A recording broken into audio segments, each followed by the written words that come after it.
DD किसान, बदलते भारत की शान।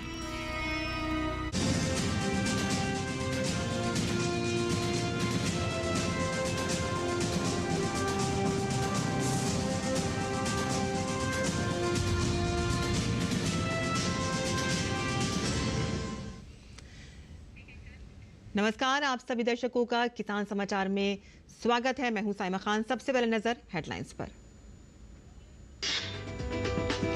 मध्य प्रदेश में रेशम किसानों के लिए बड़ी खबर। रेशम के धागे से बनेगी दवाइयां और बैंडेज। ऐसा करने वाला देश का पहला राज्य बना मध्य प्रदेश।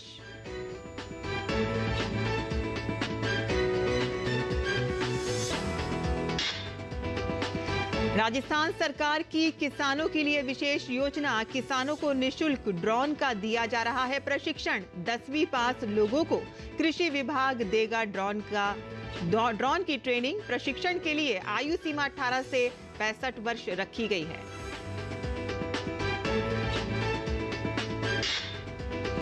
कोंकण, गोवा, महाराष्ट्र और गुजरात में भारी बारिश से हाहाकार।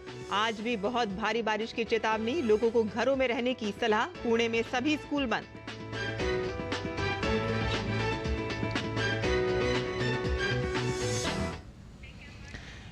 और अब समाचार विस्तार से। कृषि क्षेत्र में विकास और किसानों के चहुमुखी विकास के लिए सरकार योजनाओं के साथ साथ कृषि में तकनीक को भी अपना रही है और इसी कड़ी में ड्रोन का उपयोग कृषि क्षेत्र में बहुत कारगर साबित हो रहा है। कृषि क्षेत्र में ड्रोन का उपयोग बढ़ाने के लिए सरकार द्वारा कई प्रयास किए जा रहे हैं। इसके लिए सरकार न केवल किसानों, युवाओं और महिलाओं को ड्रोन खरीदने के लिए सब्सिडी उपलब्ध करा रही है, बल्कि ड्रोन चलाने के लिए ट्रेनिंग भी दे रही है। इसी कड़ी में राजस्थान सरकार राज्य में किसानों, युवाओं और युवतियों को ड्रोन चलाने की ट्रेनिंग देने जा रही है। इसके लिए किसान ऑनलाइन आवेदन कर ड्रोन पायलट की ट्रेनिंग ले सकते हैं। कृषि विभाग राजस्थान का कहना है कि राज्य में हाईटेक कृषि को बढ़ावा देने के लिए 10वीं पास लोगों को कृषि विभाग की ओर से ड्रोन पायलट की ट्रेनिंग दिलाई जाएगी। इसमें आयु सीमा 18 से 65 वर्ष रखी गई है। किसानों और युवाओं को ये ट्रेनिंग श्री कर्ण नरेंद्र कृषि विश्वविद्यालय जोबनेर में दी जाएगी। विश्वविद्यालय की ओर से रिमोट पायलट के 6 दिवसीय आवासीय प्रशिक्षण के लिए 50,000 रुपए शुल्क रखा गया है, लेकिन चयनित लोगों को 9,300 रुपए ही देने होंगे, जिसमें 5,000 रुपए प्रशिक्षण और 4,300 रुपए आवास व खाने का शुल्क है। निर्धारित शुल्क का 50% कृषि विभाग और 50% राशि में से 20,000 रुपए श्री कर्ण नरेंद्र कृषि विश्वविद्यालय वहन करेगा। जो भी किसान ड्रोन चलाने का प्रशिक्षण प्राप्त करना चाहते हैं, उन किसानों को राज किसान साथी पोर्टल अथवा राज किसान सुविधा ऐप से ऑनलाइन आवेदन करना होगा। आवेदक को 10वीं या समकक्ष की अंक तालिका स्कैन कर अपलोड करनी अनिवार्य होगी। कृषक उत्पादन संगठन कस्टम हायरिंग केंद्र द्वारा नामित होने की स्थिति में आवेदक को संगठन या केंद्र द्वारा नामित किए जाने का प्रमाण पत्र की प्रति भी स्कैन कर अपलोड करनी होगी। आवेदकों की चयन प्रक्रिया पहले आओ पहले पाओ के आधार पर होगी। प्रत्येक जिले से अधिकतम 10 प्रशिक्षणार्थियों को ड्रोन प्रशिक्षण के लिए अनुदान दिया जाएगा। अगर बात करें कृषि में ड्रोन के फायदों की, तो ड्रोन तकनीक से सूक्ष्म पोषक तत्वों और तरल उर्वरक पदार्थों का उपयोग आसानी से किया जा सकता है। ड्रोन संचालन के लिए प्रशिक्षित युवाओं का होना आवश्यक है। बेरोजगार युवाओं के लिए ड्रोन प्रशिक्षण एक उपयोगी कार्यक्रम है। ये युवाओं के लिए रोजगार के अवसर भी सृजित करेगा। किसी भी जिले से पर्याप्त संख्या में आवेदन नहीं होने की स्थिति में अन्य जिलों से प्राप्त आवेदनों की संख्या के आधार पर जिलेवार प्रशिक्षणार्थियों की संख्या का दोबारा से निर्धारण किया जाएगा। प्रशिक्षण के बाद किसान खेती में नई तकनीक का प्रयोग कर पाएंगे, जिससे खेती को और भी बेहतर तरीके से किया जा सकेगा। संगीता अग्रवाल की रिपोर्ट, डीडी न्यूज। और केंद्रीय कृषि मंत्री शिवराज सिंह चौहान ने राज्यसभा में किसानों के हितों पर सरकार की नीतियों के विषय पर जानकारी दी। उन्होंने कहा कि हमारी सरकार की प्राथमिकताओं में से एक किसानों का चहुमुखी विकास करना है, जिसमें हम किसानों को उनकी फसल के उचित दाम दिलवाना, प्राकृतिक खेती को प्रोत्साहन एवं किसानों की फसल को किसी भी प्राकृतिक आपदा से बचाने के लिए सही समय पर मुआवजा दिलवाना शामिल है। प्रधानमंत्री श्रीमान नरेंद्र मोदी जी के नेतृत्व में ये सरकार निरंतर किसान के कल्याण के कामों में लगी हुई है और मैं आपके माध्यम से सदन को ये बताना चाहता हूं कि एमएसपी की दरें किसान को ठीक दाम देने के लिए लगातार बढ़ाई गई है। दूसरा, उत्पादन की लागत घटाना। तीसरा, उत्पादन के ठीक दाम देना। प्राकृतिक आपदा हो तो नुकसान की भरपाई करना। वहीं ग्रामीण क्षेत्रों में रोजगार सृजन के साथ ही किसानों की आमदनी बढ़ाने के लिए सरकार द्वारा नई पहल शुरू की जा रही हैं और इसी कड़ी में मध्य प्रदेश में अब रेशम के धागों से दवाइयां और सैरीबैंड बनेगा। किसान कैसे रेशम के कीड़े से अपना रोजगार सृजन कर सकते हैं, इसके लिए सरकार ग्रामीण क्षेत्रों में रोजगार सृजन के साथ ही किसानों की आमदनी बढ़ाने के लिए नई पहल शुरू कर रही है। इसी कड़ी में मध्य प्रदेश में अब रेशम के धागों से दवाइयां और सैरी बैंडेज भी बनेगा। इस योजना से न केवल किसानों को बल्कि इस व्यवसाय से जुड़े व्यक्तियों को भी अपनी आमदनी बढ़ाने का मौका मिलेगा। मंगलवार को नर्मदापुरम सिल्क इंक्यूबेटर एवं शासकीय सरदार वल्लभ भाई पटेल पॉलिटेक्निक कॉलेज भोपाल के बीच मेमोरेंडम ऑफ अंडरस्टैंडिंग MOU हुआ। सरकार के मुताबिक ऐसी पहल शुरू करने के मामले में मध्य प्रदेश देश का पहला राज्य बन गया है। यहाँ के लिए एक स्टील बनवाया है। कुटीर एवं ग्राम उद्योग राज्य मंत्री दिलीप जायसवाल की विशेष रुचि एवं पहल पर टेकटॉक के तहत फाइब्रो हिल कंपनी के विवेक मिश्रा एवं शासकीय पॉलिटेक्निक कॉलेज के प्रिंसिपल KV राव के बीच में हुए इस MOU के तहत अब रेशम से सैरी बैंडेज बनाने की प्रक्रिया को गति मिलेगी। रेशम से पहली बार दवाइयां भी बनाई जाएंगी। मध्य प्रदेश के सतपुड़ा एवं नर्मदा के वनों का ककून अत्यंत शुद्ध एवं प्रदूषण रहित माना जाता है। इन्हीं ककून से दवाइयां बनाई जाएंगी। इससे पाउडर, क्रीम, सैरी बैंडेज, सिजेरियन ड्रेसिंग, डायबिटिक घाव की ड्रेसिंग तथा ऑपरेशन के बाद की ड्रेसिंग भी बनाई जा सकेगी।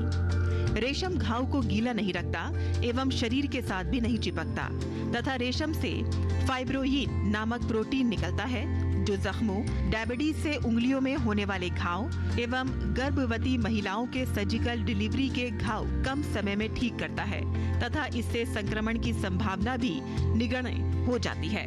रेशम से समृद्धि योजना के तहत कुटीर एवं ग्राम उद्योग विभाग द्वारा वर्तमान में रेशम उत्पादक किसानों को प्रोत्साहन सहायता दी जाती है।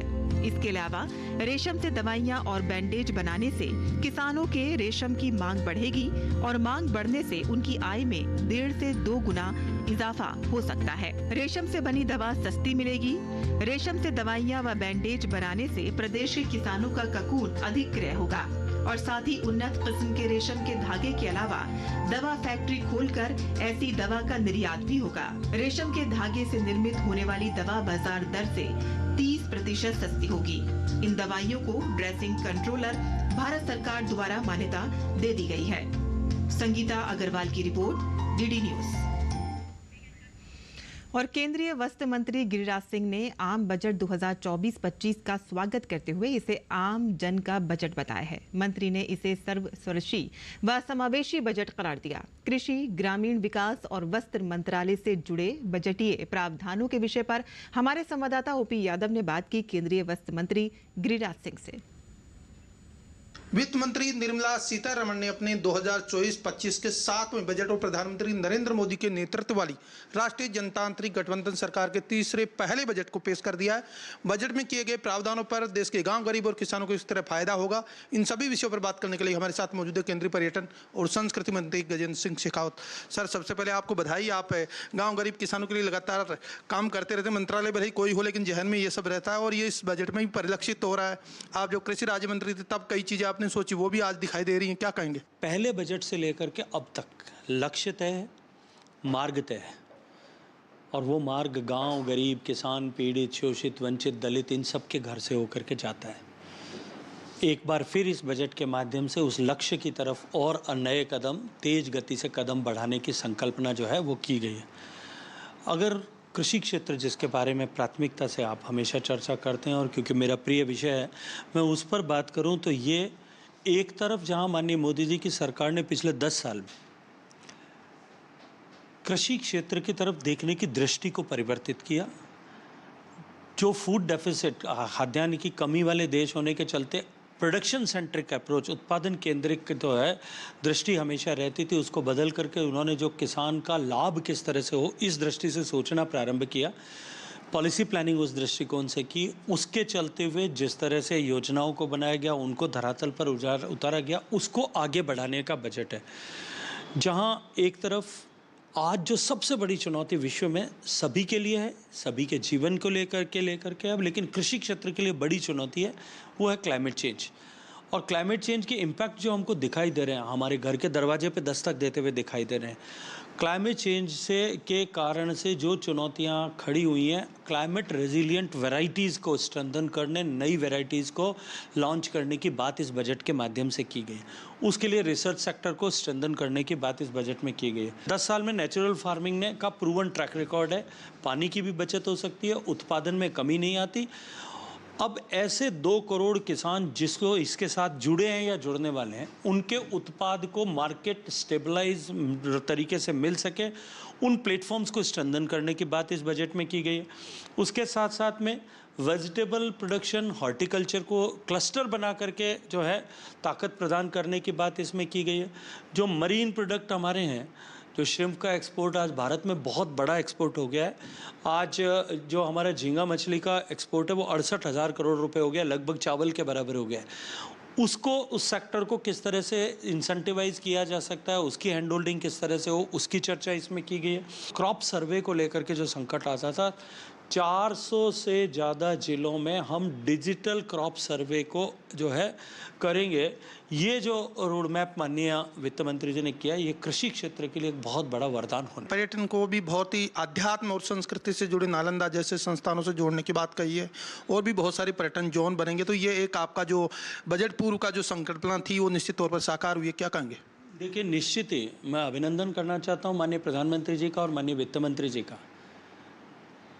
ये सौभाग्यपूर्ण अवसर मुझे देश की सेवा का दिया। उसके साथ साथ में जिस तरह से जो प्राथमिकता माननीय प्रधानमंत्री जी की भारत की संस्कृति विश्व भर में पहुंचे, इसको लेकर के थी, और जो प्राथमिकता माननीय प्रधानमंत्री जी की टूरिज्म भारत में और अधिक गति के साथ बढ़े, उसको लेकर के थी। इन दोनों को सशक्त करने वाला बजट जो है, इस बजट को मैं कहूँगा। पर्यटन को लेकर अब आप बेहद संजीदा है, और इको टूरिज्म और एग्रो टूरिज्म पे भी आपसे देश की जनता को उम्मीदें हैं, किस तरह देखते हैं? देखिए, निश्चित ही इको टूरिज्म, एग्रो टूरिज्म, इसके अतिरिक्त भी भारत में टूरिज्म से जुड़ी हुई जितने भी क्षेत्र हो सकते हैं, जितने भी सेक्टर हो सकते हैं, उन सब की अपार संभावनाएं हैं। और उन सब संभावनाओं को साकार करते हुए भारत टूरिज्म का हब बने, देशी विदेशी सैलानियों के लिए एक्सपीरियंस बेस्ड टूरिज्म हम बढ़ा सकें, इस दिशा में निश्चित ही हम माननीय प्रधानमंत्री जी के नेतृत्व में गति से साथ काम करने वाले हैं। इस बजट को अगर ओवरऑल देखें तो एक विकसित भारत की संकल्पना इसमें है, जिसका आप भी बार बार जिक्र करते हैं, क्या कहेंगे? देखिए, 2014 में जो लक्ष्य लेकर के हम चले थे कि हम भारत को विकसित बनाएंगे, भारत को शक्तिशाली, संपन्न, समृद्ध बनाएंगे, कोविड के बाद में आत्मनिर्भर भारत बनाने की जो संकल्पना की गई है, ये बजट उस लक्ष्य की प्राप्ति की दिशा में बढ़ाया गया एक ठोस और मजबूत कदम है। तो केंद्रीय पर्यटन और संस्कृति मंत्री गजेंद्र सिंह शेखावत, जिनका मानना है कि ये बजट न केवल सर्वस्पर्शी बल्कि समावेशी है और प्रधानमंत्री नरेंद्र मोदी के विकसित भारत की संकल्पना को पूरा करने वाला है। मेरे सहयोगी कैमरामैन मोहर मुकुट के साथ मोपी यादव, डीडी न्यूज, दिल्ली। केंद्रीय पशुपालन, डेयरी व मत्स्य पालन राज्य मंत्री प्रोफेसर एसपी सिंह बघेल ने केंद्रीय बजट 2024-25 का स्वागत किया। उन्होंने बजट को किसानों, पशुपालकों और मछुआरा समुदाय के सशक्तिकरण के साथ ग्रामीण भारत के बुनियादी ढांचे को मजबूती प्रदान करने वाला बताया। मोदी सरकार के तीसरे कार्यकाल के पहले बजट पर केंद्रीय मंत्री प्रोफेसर एसपी सिंह बघेल से बात की हमारे संवाददाता ओपी यादव ने। वित्त मंत्री निर्मला सीतारमण ने 2024-25 के 7वें बजट और प्रधानमंत्री नरेंद्र मोदी के गठबंधन वाली राष्ट्रीय जनतांत्रिक गठबंधन सरकार के तीसरे पहले पूर्णकालिक बजट को पेश कर दिया। बजट में देश के गांव, गरीब किसानों और पशुपालकों और मछुआरों के लिए क्या क्या कुछ खास है, इन सभी विषयों पर बात करने के लिए हमारे साथ मौजूद है केंद्रीय राज्य मंत्री professor SP Singh Baghel. Sir, सबसे पहले आपको बधाई, आपके मंत्रालय को भी बहुत सारी सौगातें मिली। अगर बात करें पशुपालन, डेयरी और मत्स्य पालन के लिए ये बजट कितना सार्थक रहा? मछली फिशरीज के बारे में कहा है कि 60,000 करोड़ का निर्यात होता है, जो देश के लोगों को नहीं पता था, और उसमें 2/3 झींगा मछली का निर्यात होता है। और झींगा मछली के उत्पादन के लिए नाबार्ड को फंडिंग करने को भी कहा गया है। और ये किसान क्रेडिट कार्ड से भी जो है मछली फार्मर को लाभान्वित किया गया। और किसानों की आय दुगना करने का जो प्रधानमंत्री का बहुत सपना है, वो परंपरागत खेती के साथ साथ पशुपालन के द्वारा, मछली पालन के द्वारा, मुर्गी पालन के द्वारा, मधुमक्खी पालन के द्वारा अपनी इनकम को दुगनी तो कम से कम है, 3 गुनी और 4 गुनी भी कर सकते हैं। देश की खुशहाली का रास्ता खेत खलिहान से जाता है, तो किसानों के लिए 1.56 लाख करोड़ का किया गया किसान सम्मान निधि को जारी रखा गया है। और फर्टिलाइज़र की सब्सिडी जो है वो जारी रखी गई है। प्रधानमंत्री ग्रामीण आवास योजना और शहरी आवास योजना के द्वारा गरीब लोगों का ख्याल रखा गया है। 5 किलो गेहूं चावल कंटिन्यू रखेंगे। जब हम 2047 में विकसित राष्ट्र और नंबर 1 इकोनॉमी हो, तो उसकी नींव की पत्थर मजबूत रखने वाला ये बजट है। आपने भी जिक्र किया सर्वस्पर्शी समावेशी विकसित भारत की संकल्पना और 2047 के प्रधानमंत्री के सपनों का जो भारत बनेगा, उसकी झलक इस बजट में आप देख रहे हैं। तो ये कितना ज़रूरी है आज इस तरह की चीज़ों को आगे बढ़ाना, ताकि भविष्य में भारत का नव निर्माण हो। कोई राष्ट्र, एक कहावत है ना अंग्रेजी की, Rome was not built in a day. तो एक दिन में कोई उन्नति नहीं कर सकता। हमारा ये सामाजिक और राजनीतिक दायित्व है कि हम देश की आधारशिला को मजबूत करें। तो 11वें नंबर से 5 नंबर पर 10 साल में अर्थव्यवस्था पर हम आए हैं। 3 की तरफ हम अग्रसर हो रहे हैं और 47 में 1 नंबर पर आएँ। तो उसके लिए है कि हम उस बुनियाद की ईंटों को उखाड़ें ना, बल्कि बुनियाद इतनी मजबूत कर दें कि 2047 का विकसित राष्ट्र, नंबर 1 इकोनॉमी, सुपर पावर तभी बनेगा जब इस दौरान कुछ बजट ऐसे आएँ जो देश की आधारशिला को मजबूत करें। तो केंद्रीय पशुपालन, डेयरी और मत्स्य पालन राज्य मंत्री प्रोफेसर SP सिंह बघेल, जिनका मानना है कि आम बजट 2024 ये जो वित्त मंत्री निर्मला सीतारमण द्वारा पेश किया गया है, इस पूर्णकालिक बजट में न केवल सर्वस्पर्शी और समावेशी देखने को मिल रहा है, बल्कि प्रधानमंत्री नरेंद्र मोदी के 2047 के विकसित भारत की संकल्पना को पूरा करने का एक झलक भी देखने को मिल रहा है। मेरे सहयोगी कैमरामैन राहुल चोपड़ा के साथ मोपी यादव, DD न्यूज, दिल्ली। वहीं दिल्ली NCR के कई इलाकों में आज सुबह से बारिश हो रही है, जिससे मौसम सुहाना हो गया है। लोगों को उमस भरी गर्मी से राहत मिली है। बारिश के कारण मोतीबाग, धोलाकुआं के नजदीक रिंग रोड और कई अन्य इलाकों में जलभराव की समस्या भी देखने को मिली।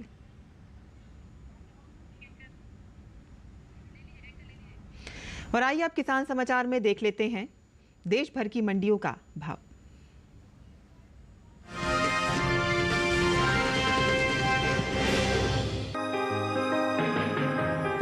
गुरुवार को ज्यादातर मंडियों में मूंग का कारोबार उतार चढ़ाव के साथ हुआ। एगमार्कनेट के मुताबिक गुजरात की दाहोद मंडी में मूंग के सौदे तेज भाव पर हुए।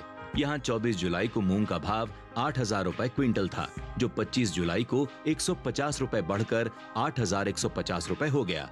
राज्य की ही राजकोट मंडी में भी मूंग के कारोबार में बढ़त देखने को मिली। यहां 24 जुलाई को मूंग का भाव 7,850 रुपए था। 25 जुलाई को इसमें 50 रुपए की तेजी आई और भाव 7,900 रुपए क्विंटल हो गया। जबकि राजस्थान की कोटा मंडी में 50 रुपए की गिरावट देखी गई। 24 जुलाई को यहां मूंग का भाव था 7,750 रुपए, जो कि 25 जुलाई को सुस्ती के बाद 7,700 रुपए क्विंटल रह गया। उत्तर प्रदेश के अलीगढ़ मंडी में भी कमजोरी का रुख रहा। यहां 24 जुलाई को मूंग का भाव 7,850 रुपए था। 25 जुलाई को इसमें 20 रुपए की नरमी आई और भाव 7,830 रुपए क्विंटल रह गया। कृषि मंत्रालय की ओर से जारी दूसरे अग्रिम अनुमान के मुताबिक साल 2023-24 के दौरान मूंग की उपज 15,06,000 टन रहेगी, जबकि साल 2022-23 में यह आंकड़ा 36,76,000 टन था। कृषि मंत्रालय के दूसरे अग्रिम अनुमान के मुताबिक देश में साल 2023-24 के दौरान कुल दलहन की पैदावार 234,42,000 टन होने की उम्मीद है, जो पिछले साल 260,58,000 टन थी।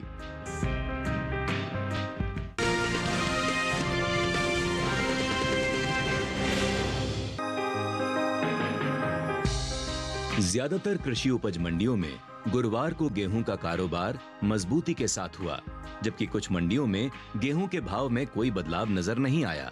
एगमार्कनेट के मुताबिक उत्तर प्रदेश की तुलसीपुर मंडी में इस दौरान बढ़ोतरी देखने को मिली। यहां 24 जुलाई को गेहूं का भाव रहा 2,330 रुपए, जो 25 जुलाई को 120 रुपए चढ़कर 2,450 रुपए हो गया। इसी तरह उत्तर प्रदेश की लखीमपुर मंडी में भी गेहूं के सौदे तेजी के साथ हुए।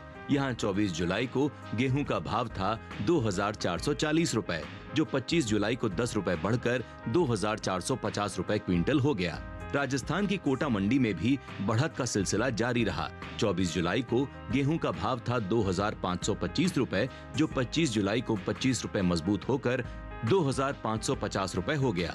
गुजरात की हलवद मंडी में गेहूं के सौदों में स्थिरता देखने को मिली।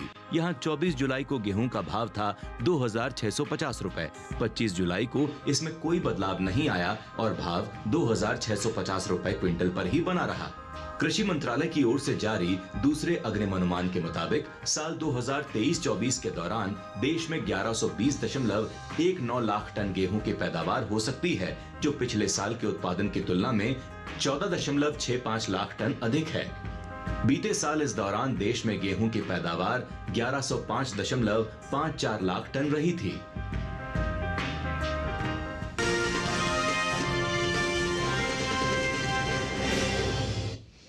और अब बात करते हैं मौसमी खेती की। किसान इस मौसम में कैसे रखें अपनी खेती का ख्याल, आइए देखते हैं।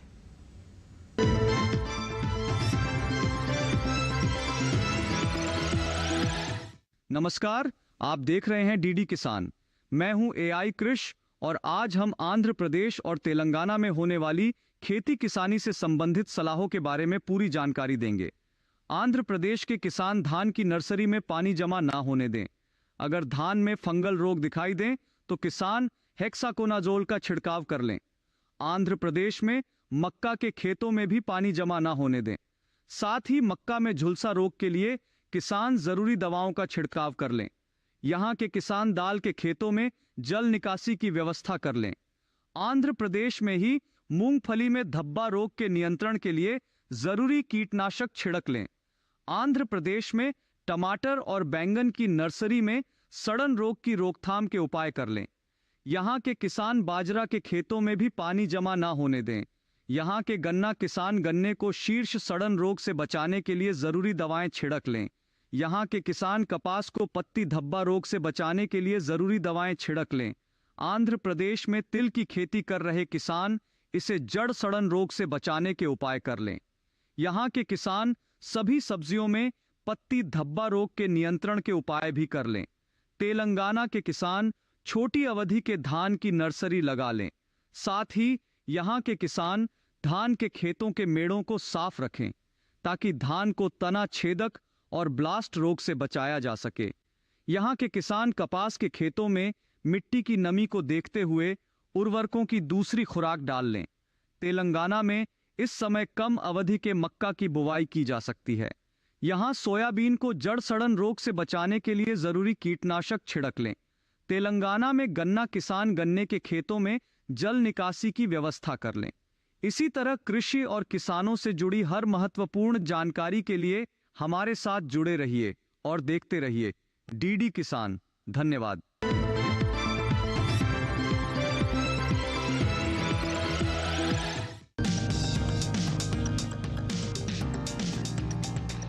ये समय करेले की बुआई के लिए काफी बेहतर है। करेले की बुआई के लिए 1 हेक्टेयर के लिए 5 से 6 किलो बीज पर्याप्त है। बुआई करते समय ध्यान रखें कि पंक्ति से पंक्ति की दूरी 120 सेंटीमीटर और पौध से पौध की दूरी 60 सेंटीमीटर रखें। किसान करेले की कई किस्मों की बुआई कर सकते हैं, जैसे पूसा विशेष करेले की इस किस्म की बुआई उत्तरी भारत के मैदानी क्षेत्रों, खासकर हरियाणा और दिल्ली में की जा सकती है। इस किस्म की 1 हेक्टेयर में 150 क्विंटल तक पैदावार ले सकते हैं। इसका फल मोटा, मध्यम लंबाई वाला और चमकदार व हरा होता है। इसके अलावा पूसा औषधि सिलेक्शन 1 किस्म भी लगाई जा सकती है। ये किस्म राजस्थान, गुजरात, हरियाणा और दिल्ली में लगाने के लिए उपयुक्त है। 1 हेक्टेयर में 198 क्विंटल पैदावार ली जा सकती है। इसका फल हल्के हरे रंग का और मध्यम लंबाई वाला होता है। किसान करेले की पूसा हाइब्रिड 1 की बुआई भी कर सकते हैं। उत्तरी भारत के मैदानी इलाकों में इसकी बुआई की जा सकती है। 1 हेक्टेयर में 200 क्विंटल तक की पैदावार ली जा सकती है। इसका फल मध्यम लंबाई और मध्यम मोटाई वाला होता है।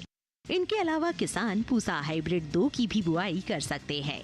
1 हेक्टेयर में 180 क्विंटल तक फसल ली जा सकती है।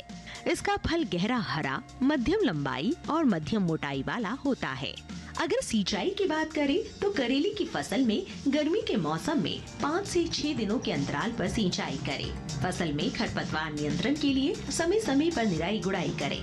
करेले की फसल में फल मक्खी के हमले की आशंका बनी रहती है। ऐसे में उचित दवा का छिड़काव विशेषज्ञों की सलाह से कीट प्रभावित जगह पर ही करें।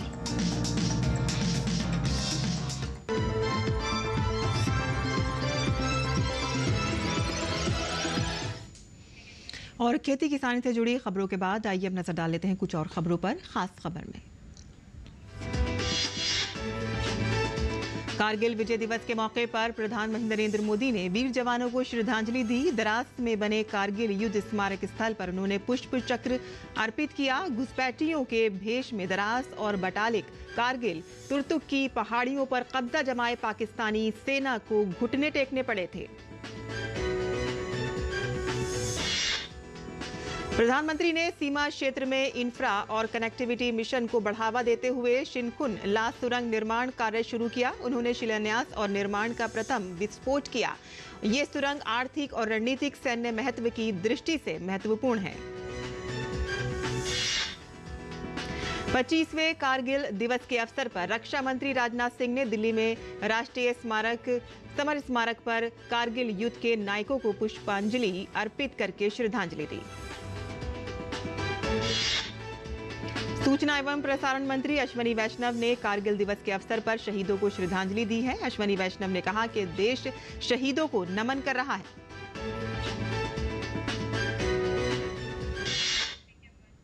तो किसान समाचार में आज के लिए बस इतना ही। अनुमति दें। नमस्कार।